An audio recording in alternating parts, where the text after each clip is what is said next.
Collapse doesn't announce itself. It doesn't start with sirens, headlines, or obvious failure. It starts quietly. Small shifts. Subtle changes. Things that feel off, but not urgent enough to act on. That's why most people miss it. Because they're waiting for something clear. Something undeniable. But by the time it's undeniable, it's already happening. Now here's the pattern. Systems don't break all at once. They weaken first. Pressure builds in the background while everything still looks normal on the surface. Stores are open. Services are running. Life continues. But underneath that surface, something is changing. And the people who recognize those early changes move differently because they understand one thing. The early signals are not loud. They're easy to ignore. That's what makes them dangerous. Now look at how most people respond. They wait for confirmation. News alerts. Official warnings. Visible disruption. They want proof before they act. But confirmation always comes late. Because systems try to stabilize before they admit failure. They delay. They hold on as long as possible. So when the message finally comes out, it's not a warning. It's a reaction. Now the window is already closing. That's why silent signs matter. They appear early. Before the crowd moves. Before demand spikes. Before options shrink. And once you understand them, you don't need full certainty. You act on indicators. Now here's the key difference. Most people prepare when things look bad. Smart people prepare when things look slightly different. Because difference is the first signal, not disaster. And that difference shows up in patterns. Behavior changes. Supply shifts. Service inconsistencies. Small at first. Then bigger. Then impossible to ignore. But by then, it's too late to move easily. So the goal isn't to predict collapse perfectly. It's to recognize when stability is starting to slip. Because that moment, right before things become obvious, is where the advantage exists. Sign 1. Small shortages in unexpected places. The first sign is never empty shelves. It's partial gaps. Items missing where they normally wouldn't be. Not the obvious things like water or bread, but random, everyday products. One brand is gone. Another is limited. A section looks slightly off. At first, it feels insignificant. A supply delay. A restocking issue. Nothing serious. That's why people ignore it. But these small inconsistencies are early pressure signals. Because supply chains don't fail evenly. They weaken in specific points first. Manufacturing delays. Transport issues. Distribution slowdowns. All of these show up as incomplete shelves before they show up as empty ones. Now here's what most people do. They adjust. They pick a different brand. They substitute. They move on. No urgency. No concern. Because the system still appears functional. And that's the illusion. Functioning doesn't mean stable. It just means the failure hasn't reached a visible threshold yet. Now here's the key detail. These shortages appear in places that don't normally fluctuate. Basic items. Common goods. Things that are usually always available. When those start becoming inconsistent, it's not random. It's systemic pressure. Now add another layer. Frequency. One missing item means nothing. Repeated inconsistencies across different visits? That's a pattern. And patterns matter. Because they show direction. Now here's why this sign is dangerous. It doesn't trigger urgency. There's no crowd. No panic. No visible problem. So people delay action. But while they're waiting, the situation is progressing. Now understand this. By the time shortages become obvious, they've already existed for a while. Quietly. In small forms. And the people who notice early don't wait for confirmation. They act while options still exist. Because once those small gaps turn into full empty sections, everyone notices. And that's when the real shortage begins. Sign 2. Slower service without clear explanation. The second sign doesn't show up on shelves. It shows up in time. Things start taking longer. Deliveries are delayed. Customer service responses slow down. Basic services feel less efficient than usual. At first, it's subtle. An extra day here. A longer wait there. Nothing that feels serious. So people ignore it. They assume it's temporary. But time delays are one of the earliest indicators of system strain. Because before systems fail, they slow down. Now here's why. Every system depends on coordination, logistics, staffing, communication. When one part starts struggling, it affects everything connected to it. But instead of breaking immediately, the system compensates. It stretches. It delays. That's what you're seeing.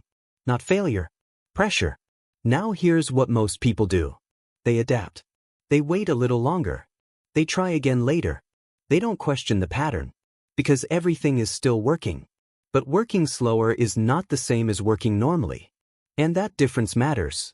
Now here's the key detail. These delays don't stay isolated. They spread. One service slows down. Then another. Then multiple systems start showing the same pattern. That's when it becomes visible. But by then, the timeline has already shifted. Now everything takes longer than expected. And that affects decision-making. Because timing controls access. If something takes longer to arrive, you need to act earlier to secure it. But most people don't adjust. They operate on old expectations. And that's where they fall behind. Now here's the deeper issue. Delayed systems create false confidence. Because nothing has stopped completely. So people assume stability still exists. But stability isn't just about whether something works. It's about how reliably it works. And once reliability starts slipping, the system is already under stress. Now understand this. Speed is one of the first things a system loses. Before access disappears. Before availability drops. Before failure becomes obvious. Things slow down. Quietly. And that's your signal. Sign 3. Sudden changes in buying behavior around you. Before systems fail, people change. Not all at once. But noticeably. You start seeing more carts filled than usual. People buying in larger quantities. Certain aisles getting more attention. Nothing extreme. Just different. That's the signal. Because behavior shifts before conditions become obvious. Some people react early. They sense instability. They notice small signs. They act quietly. And when enough individuals start doing that, it creates a visible pattern. Now here's what makes this important. You're not just observing people. You're observing awareness. And awareness spreads faster than supply can adjust. Now here's how most people respond. They ignore it. They assume. Maybe it's just a busy day. Maybe there's a sale. Maybe I'm overthinking it. So they don't act. But those small behavior changes are early movement. The first layer of demand. And once that layer grows, it triggers the next one. Because behavior is contagious. When people see others buying more, they start doing the same. Not out of panic, out of caution. And that caution multiplies demand quickly. Now here's the key detail. This phase happens before empty shelves. Before news coverage. Before visible disruption. That's why it's easy to miss. But it's also the last calm moment before pressure builds. Now here's the deeper issue. By the time behavior becomes obvious, the system is already reacting. Restocking slows. Supply tightens. Options begin to shrink. But most people only act when it becomes obvious. And by then, they're already late. Now understand this. You don't need full confirmation. You need patterns. If multiple people are changing how they buy, something is shifting. And that shift doesn't stay small for long. Because demand driven by behavior spreads faster than logic.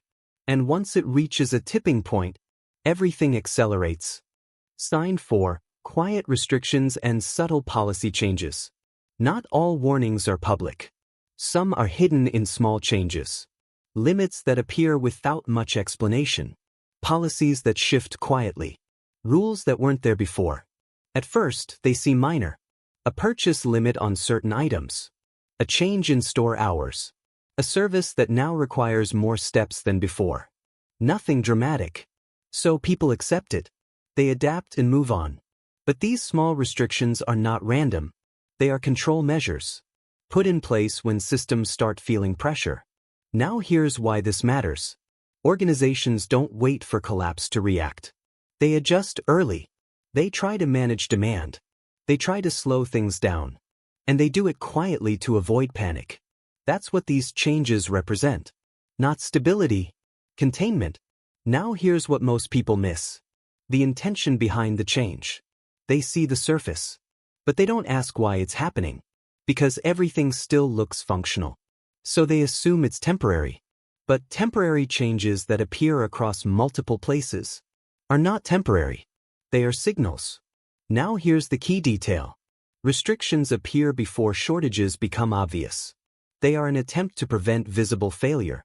But in doing so, they reveal that pressure already exists. Now here's the deeper issue. Once restrictions begin, flexibility decreases.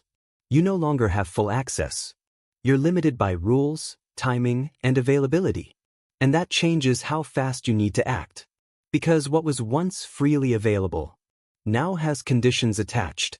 And those conditions tend to tighten over time. Now understand this. Restrictions don't remove resources immediately. They control access to them. And controlled access is the first step toward scarcity. Because once access is limited, demand doesn't disappear. It builds. And when it builds, pressure increases. Now here's the insight. If you notice quiet restrictions appearing in multiple areas, the system is already adjusting. And once systems start adjusting, they rarely go back to normal quickly. They move forward, toward tighter control, toward reduced access, and eventually, toward visible shortages. Sign 5. Increased cash behavior and reduced digital reliability. One of the quieter signals appears in how people start paying. At first, nothing changes. Cards work, apps work, digital payments feel normal. But then something subtle shifts. You notice more people using cash. Not everywhere. Not dramatically. Just enough to feel different. That's the sign. Because people don't switch payment habits for no reason. They switch when trust in systems starts to weaken. Now here's what's actually happening underneath. Digital systems depend on multiple layers working perfectly together. Network stability, banking systems, power availability, transaction infrastructure. When even one of those layers becomes unstable, people start adapting without being told. They begin carrying cash just in case. They reduce reliance on digital systems quietly. Now here's the key detail. This shift doesn't mean full failure is happening. It means people anticipate risk. And anticipation spreads faster than actual disruption. Once enough people start doing this, cash demand increases. ATMs get used more frequently. Systems get slightly strained. Availability becomes less predictable. And that reinforces the behavior. Now here's what most people miss. They only notice digital failure when it fully breaks. But the early warning is reduced confidence. Not complete breakdown. Now here's the deeper issue. When payment systems become less reliable, everything else becomes more sensitive. Because modern supply chains depend on smooth transactions. If payments slow down, supply slows down. If supply slows down, availability changes. Now you start seeing ripple effects. Not immediately visible shortages, but friction. And friction is always an early stage of instability. Now here's the key insight. People don't abandon systems suddenly. They reduce reliance gradually. And that gradual shift is the warning. Because once trust starts moving away from digital systems, it rarely comes back quickly. It moves in one direction, toward caution. And caution spreads quietly until it becomes normal behavior. And by the time it becomes obvious, the system is already under stress. Sign 6. Information noise replacing clear information. This is the final and most dangerous sign. Because it doesn't look like failure. It looks like confusion. At first, everything seems normal. Information is still flowing. News is still available. Updates still exist. But then something changes. You stop getting clear answers. Instead, you get conflicting reports, repeated rumors, delayed updates, partial explanations. Everything becomes uncertain. And that uncertainty spreads faster than facts. Now here's what's actually happening. When systems are stable, information is clean. Reports match reality. Updates are consistent. Messaging is controlled and predictable. But when systems start weakening, information becomes fragmented. Different sources show different versions of events. Not because people are lying, but because systems are no longer synchronized. Now here's the key detail. Noise increases before collapse becomes visible, because communication systems are one of the last layers to fully stabilize. So they distort first. You see delays. You see contradictions. You see confusion between what is happening and what is being reported. And that creates a dangerous effect. People stop trusting information. Now here's what most people do. They keep consuming more information. They refresh. They check again. They look for confirmation. But instead of clarity, they get more noise. And noise leads to hesitation. Now here's why this matters. Decisions require clarity. Without it, people delay action. And delayed action in unstable conditions reduces options. Now here's the deeper issue. Information noise doesn't mean nothing is happening. It means too much is happening for systems to process cleanly. And that is a warning. Because when systems cannot communicate clearly, they are under strain. Now combine this with earlier signs. Small shortages, slower services, behavior shifts, quiet restrictions, cash movement, all of them point toward the same direction. And information noise is the final layer. Because once communication breaks down, coordination fails. And when coordination fails, systems cannot stabilize quickly. Now here's the insight most people miss. Collapse rarely begins with destruction. It begins with confusion, because confusion slows response. And slow response allows pressure to build further, until eventually, the system stops behaving normally altogether. So the real signal is simple. If information becomes harder to trust, harder to confirm, and harder to interpret, you are no longer early. You are inside the transition. And at that point, the advantage is already shrinking. 6 silent signs. Small unexpected shortages, slower services, behavior changes in people, quiet restrictions, shift toward cash use, information noise replacing clarity. Individually, they look normal. Together, they form a pattern. And that pattern always moves in one direction, from stable to strained to unstable. Most people wait for obvious collapse. But by the time it's obvious, all 6 signs have already appeared. The advantage is never in reacting to collapse. It's in recognizing the transition before it becomes visible. Because once clarity turns into noise, the system is already under pressure. And by then, the window to act early is already closing.